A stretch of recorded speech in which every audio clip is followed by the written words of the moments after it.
আমরা প্রত্যেকেই জীবনে অনেক কিছু করতে পারি, কিন্তু কখনো কখনো আমাদের ক্যাপাসিটির প্রমাণ দুনিয়ার থেকে চাই।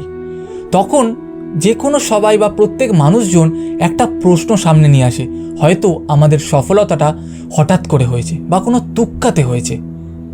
সেটা তখন মনে রাখতে হবে, আমাদের সফলতা কিন্তু কোনো তুক্কাতে বা হঠাৎ করে হয়নি। তার জন্য কিন্তু আপনি অনেক কষ্ট সহ্য করেছেন, অনেক কিছু ত্যাগ করে আজকে এই জায়গায় পৌঁছেছেন। এটা মনে রাখতে হবে, আপনার সফলতা আপনারই তেজের একটা অংশ, যা রক্ষা করার দায়িত্ব কিন্তু আপনারই। আপনি ডাউন টু আর্থ থাকুন, বিনম্র থাকুন, কিন্তু নিজের কাজকে সম্মান করুন আর নিজের কাজের তেজের অংশকে প্রোটেক্ট করুন। রক্ষা করার দায়িত্ব কিন্তু আপনারই। আপন তেজ সম্হারে আপই, তিন লোক হাকতে কাপই।